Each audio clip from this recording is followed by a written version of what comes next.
A partir de agora, passando a limpo as notícias do dia no Brasil e no mundo, está no ar o Jornal do Boris. Bom dia, muito bom dia. Está no ar o Jornal do Boris. O Jornal do Boris é um sobrevoo pelos principais acontecimentos do Brasil e do mundo a partir das primeiras páginas dos jornais. Antes de mostrar as primeiras páginas dos jornais, tem duas informações, uma delas importantíssima, outra gostosa. Olha aqui no SBT News. China confirma visita de Trump a Pequim nesta semana. Quer dizer, são os dois grandes líderes mundiais e são dois países, Estados Unidos e China, que estão disputando essa liderança internacional, tanto sob o aspecto geográfico como sob o aspecto comercial.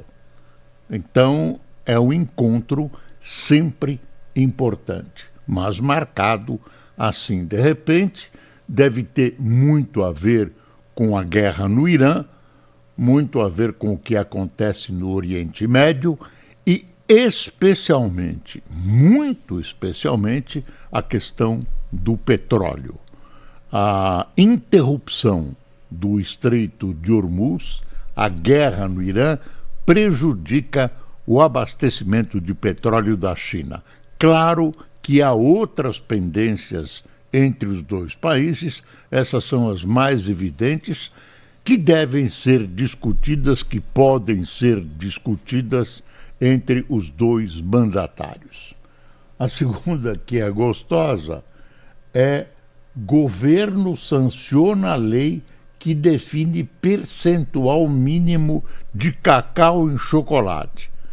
Porque tem muito chocolate que a gente come, pensando que é chocolate, e tem muito pouco chocolate ou nenhum chocolate. São arranjos, são sabores quimicamente conseguidos, etc., etc., mas aí tem um percentual estabelecido agora por lei. E nesse frio, né, há sempre um convite por um bom chocolate. O governo federal sancionou regras mais rígidas para a composição e rotulagem de chocolates e produtos derivados de cacau vendidos no Brasil. Segundo a portaria, para que o produto seja comercializado no Brasil sob o nome de chocolate, seria necessário que sua composição tenha no mínimo 35% de sólidos de cacau. Quer dizer, o resto não precisa ser. O número deve ser informado de forma clara no rótulo da embalagem, abandonando termos como amargo e meio amargo. Então, não tem mais amargo e meio amargo, mas vai ter a porcentagem de sólidos, a porcentagem de cacau que essa barra que chamam de chocolate, né, seja vendida. Já o chocolate ao leite deverá ter pelo menos 25% de sólidos totais de cacau e 14% de sólidos totais de leite ou derivados. No caso do chocolate branco, o produto deverá conter no mínimo 20% de manteiga de cacau e 14% de sólidos totais de leite. Aí você fica sabendo que o chocolate branco tem 20%, quer dizer, o forte do chocolate branco, 20% de cacau. Então, não se iluda, nem tudo é cacau. Bom, vamos aos principais jornais de hoje. Deixa eu puxar o Globo aqui. Crédito menos sensível aos juros avança e avança 12% e joga pressão sobre o BC. Desenrola vai ampliar parcela de financiamento direcionado sobre o qual efeito da taxa básica Selic é menor. Bom, se você ler os artigos de economistas muito bem avaliados no fim de semana, Schwartzman, por exemplo, você vai ver que o desenrola resolve, aparentemente, o problema de muita gente que está endividado, realmente resolve. Agora, tem consequências graves para a economia, porque acaba estimulando mais os gastos. A pessoa acaba pagando o que deve por um juro baixo, acaba pagando, acaba resolvendo os seus problemas e ganha liberdade, pelo menos vai se sentir assim, para gastar mais. Quando exatamente o que o governo quer é que se gaste menos, que a economia reduza a sua velocidade para diminuir a inflação. Então, o que está acontecendo é, segundo a observação de economistas bem avaliados, é que isso é um tiro que sai pela culatra. Quer dizer, no frigir dos ovos, lá no fim, o desenrola resolve um problema eleitoral, tenta resolver. Quer dizer, o primeiro desenrola não adiantou nada. A imagem do Lula não melhorou. Agora, esse segundo desenrola, vamos ver como é que a população reage. Claro que vai gostar. Ela diminui as suas dívidas, ela dilui as suas dívidas, mas prejudica a economia. Pelas costas, a economia acaba prejudicando os próprios beneficiados pelo desenrola. Então, o desenrola, para valer, é um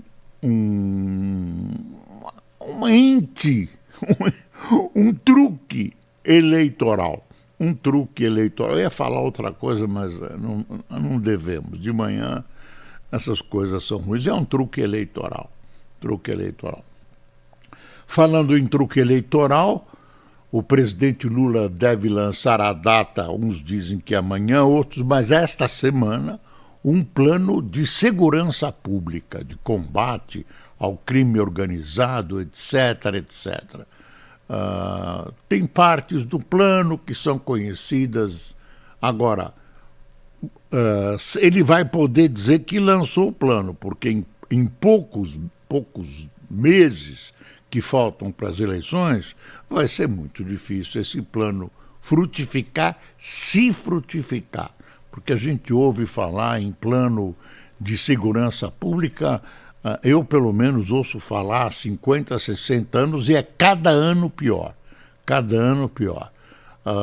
Melhora num determinado momento, por exemplo, crimes de rua melhoraram no país, os jornais estão trazendo hoje. Mas isso volta, amanhã volta. Homicídios melhoram, pioram. Feminicídios, um horror. Esse já é um outro problema, tem a ver com cultura, com sociedade. Agora, a segurança pública aqui, com a esquerda tendo essa tendência de dizer que criminalidade é um problema social, psicológico, etc., não é assim que se combate.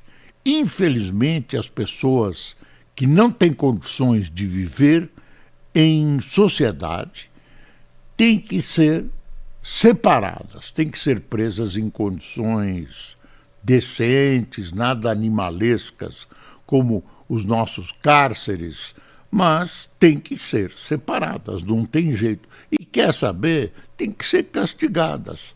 Em outros países, a prisão é vista também como um castigo. E também tem que ser isoladas por um bom tempo. Você não pode condenar uma pessoa a 200 anos de prisão e depois de 5, 6 anos ela está em casa. essa história de prisão em casa, né, evolução da pena, né, isso é uma enganação. Quer dizer, o cara está preso em casa. Já imaginou o Vorcaro preso na casa dele? Ele vai escolher uma mansão daquelas, com piscina, praia, bar. Imagine, isso é uma enganação, né? Prisão rígida mesmo, sem contato com o exterior. Vai ver no Japão como é que é. Vai ver como no Japão como é que é. Não tem jornal, não tem rádio, não tem televisão. E quando é crime de homicídio, crime de morte, e o réu é condenado à morte, ele não sabe a data em que vai ser executado. Isso é no civilizado Japão.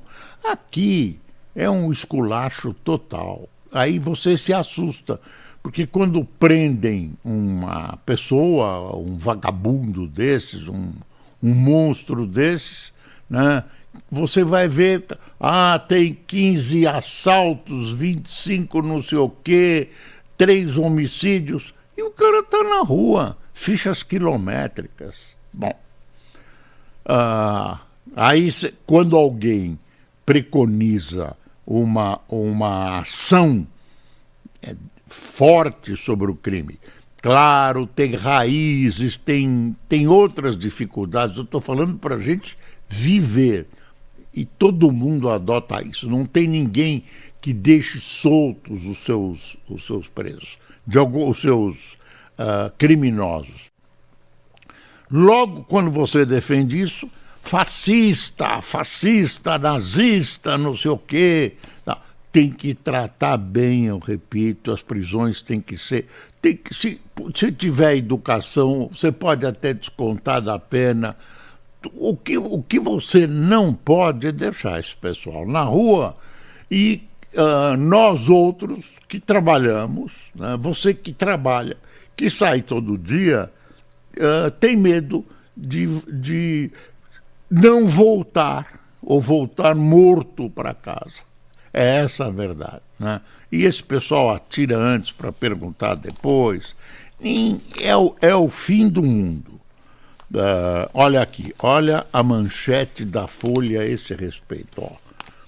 41% dos brasileiros veem a ação do crime organizado onde vivem, diz Datafolha.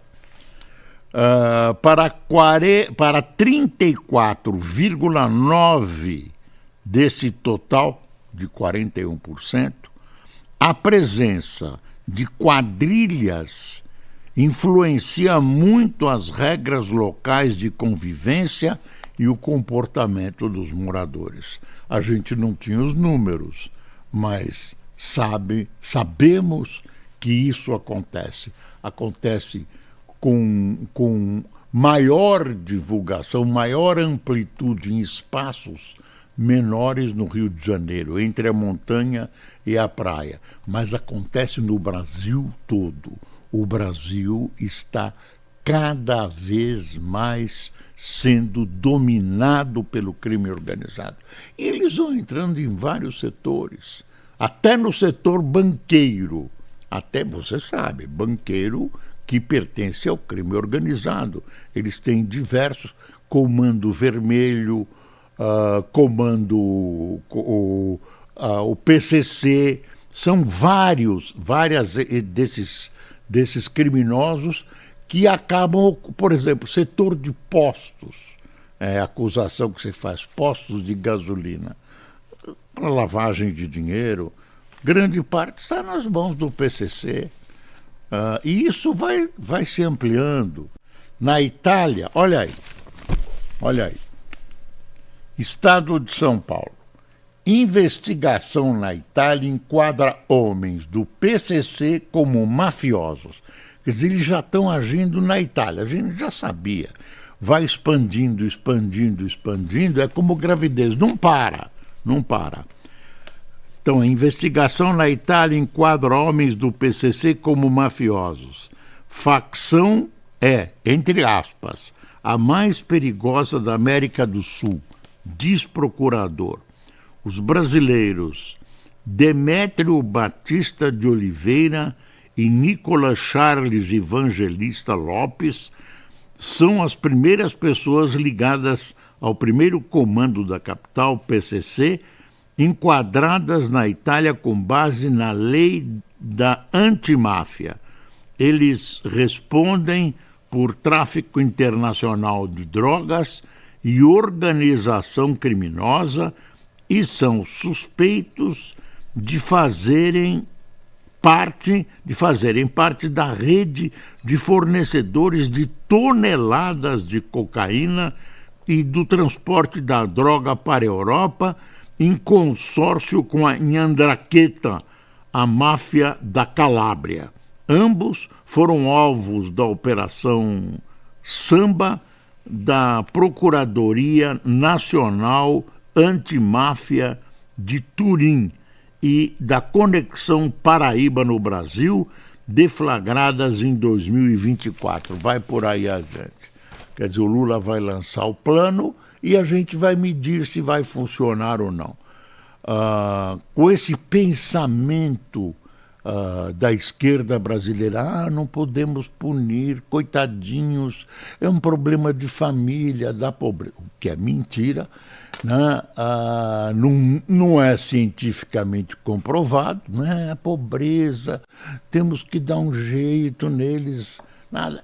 Tem fatores, não é tão simples e tal, mas essa coisa de não encarcerar, pessoal.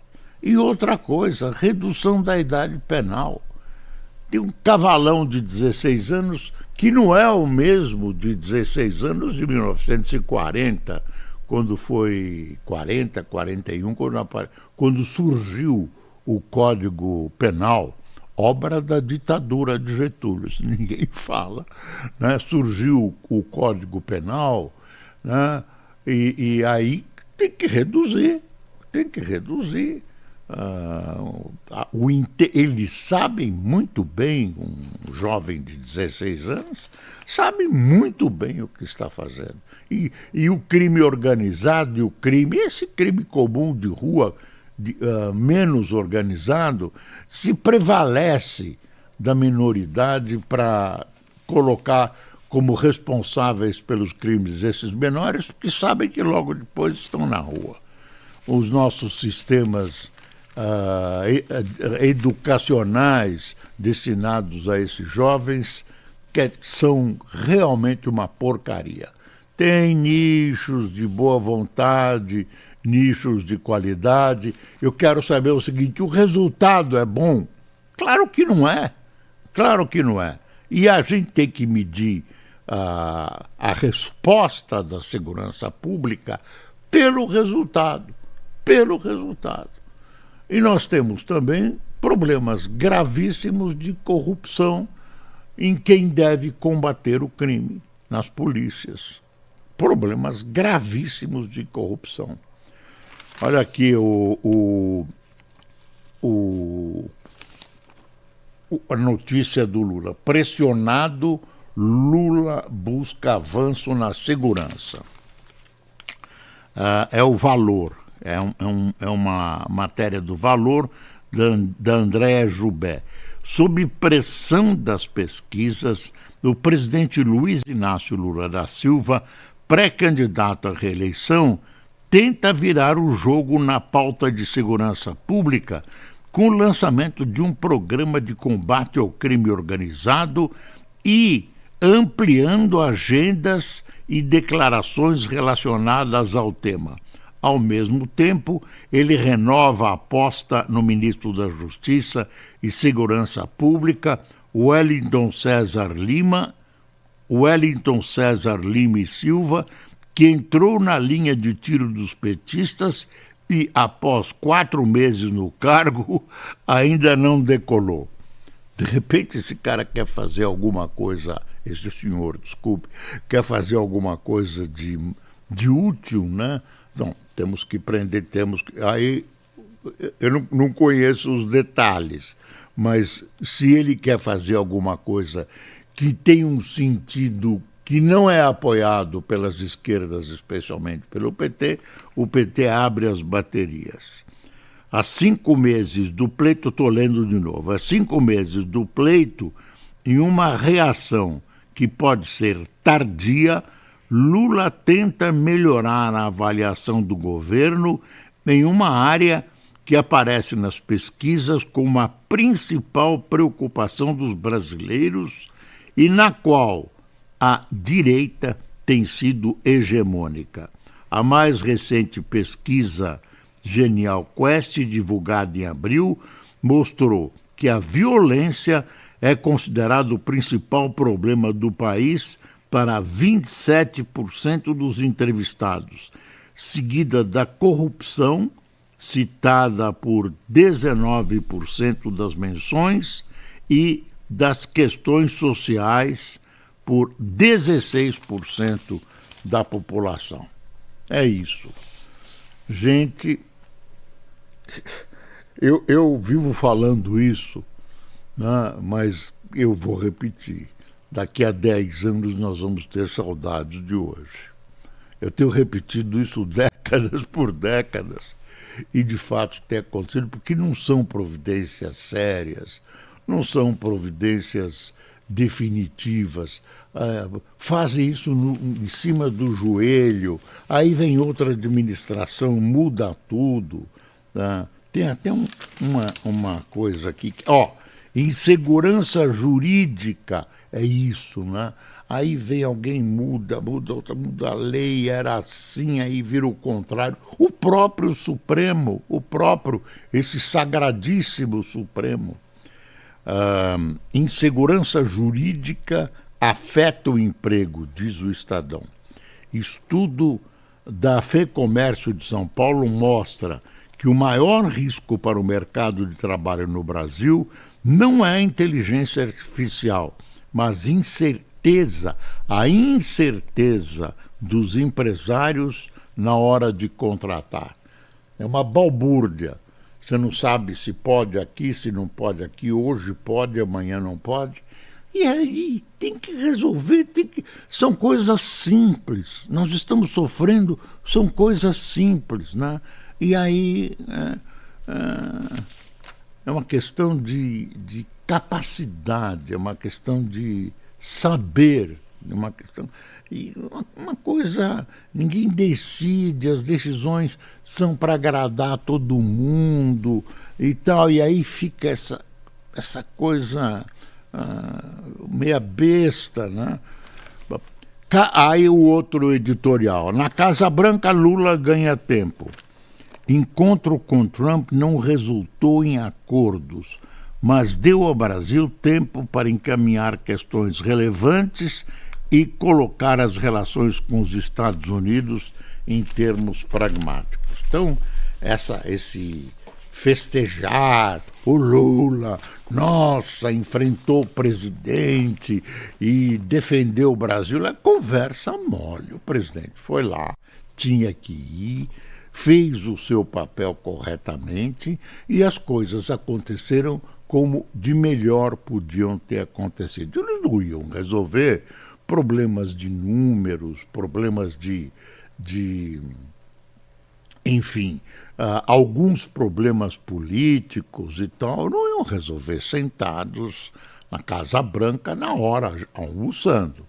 Eles delegaram para suas áreas técnicas, diplomáticas, que vão apresentar resultados. Aliás, esse nunca foi bem explicado, né, esse aumento das nossas alíquotas, aumento dos impostos e tal, e tem muita gente que acha que foi uma vingança pelo que se fez com o Bolsonaro, pela condenação do Bolsonaro e tal. Tem gente que acha que os filhos do Bolsonaro cochicharam e tal, na verdade atingiu o mundo todo, né? Não foi só o Brasil, mas o Brasil foi vítima especial. Então tem gente que acha isso. É para pensar, viu? É para pensar, porque os equívocos numéricos que atingem o Brasil nessa relação com os Estados Unidos não são costumeiros no Departamento de Comércio e no Departamento de Estado americano. Eles normalmente sabem muito bem o que estão fazendo, o que está acontecendo. Tem os impulsos do presidente Trump, esse é um outro departamento. Vamos ver o que vai dar na Vorcaro. Não estão aceitando, né? O ministro Mendonça não está aceitando a delação premiada do Vorcaro. Vamos esperar para ver o que vai acontecer. Tem outras delações premiadas na hora. Não tem nenhuma evolução, nenhuma novidade. O que cada vez aparecem mais pessoas envolvidas nessa coisa. Tem um irmão do Ciro, enfim, as coisas vão aparecendo lentamente. Isso explica o pânico, né, dos senhores parlamentares sobre o que está acontecendo, né? Enfim. Olha, tem uma notícia aqui ruim para uma empresa comercial importante em São Paulo. Governo de São Paulo, Fast Shop leva multa de R$1 bi por fraude no ICMS e propina a auditor. Você viu? Estou virando o Estadão. Pesquisa em Minas Gerais pressiona a candidatura Zema. Quer dizer, o Zema tem que ganhar pelo menos em Minas, né? Ele está bem, está aparecendo bem, não nas pesquisas, mas, né, começou a verbalizar as suas ideias, está falando mais, é uma figura interessante. Aí, desempenho do candidato do Novo no estado que governa é a principal fragilidade do político mineiro. Você sabe que existe uma crença que Minas Gerais, por sua situação geográfica, né, ela tem divisas com 6 estados, acaba sendo uma síntese do Brasil. E com isso, quem ganha em Minas Gerais é que será o presidente da República. Sempre, né, em tempos mais recentes, quem ganhou a eleição em Minas Gerais ganha no Brasil. Eu repito, porque Minas reúne vários pensamentos, várias posições políticas das várias regiões brasileiras. Então, esse cadinho, essa mistura, acaba sendo uma pesquisa. Agora, não tem fundamento científico. Isso tem acontecido, tem essa história, mas, por enquanto, é visto como uma história, como uma coincidência, mas tem esses fatores dessa mistura, né, desse cadinho mesmo de Minas Gerais. Olha, documento secreto revela planos da Rússia para auxiliar Irã nos Estados Unidos. O Economist pondera que não se sabe ao certo se proposta da inteligência militar russa foi executada por Teherã, mas indícios nas frentes de batalha comprovariam a veracidade. Então não está nada resolvido no mundo, muito menos. E a guerra do Irã continua no Oriente Médio, aí 3 dias, não sei, mas continua também. No fundo, não tem nada resolvido. Tem um cansaço das guerras, um cansaço. 4 anos, Kiev destruída, na Ucrânia, etc. Bom, vamos lá. Quem tomou? Lulo Café está caríssimo, caro. Café cada vez mais caro. Cuidado, isso pode... Bom, Maria Eunice Genário Guimarães, Cláudio Leite, Glória Regina, Clemente Silvia, Cláudio Weinberg, Cristina Rocha. Será que é Cristina Rocha da TV? Faz tempo que eu não vejo a Cristina Rocha. Simpática, loira criatura. Simpatia. Rodolfo Viana, Neylor Santos, Jaime Souza, Sidney Pereira, Dirceu Júlio, João Carlos de Ribeirão Preto, Ronaldo Bittencourt da onde? Ipiranga, no Paraná, Sebastião Dias de Vila Velha, no Espírito Santo, e Wellington Almeida de Ribeirão Preto. Pessoal, segunda-feira, venhamos e convenhamos, com esse frio na Grande São Paulo, é um dia chato, um dia chato. Muito obrigado por sua atenção, espero você amanhã aqui mesmo. Bom dia.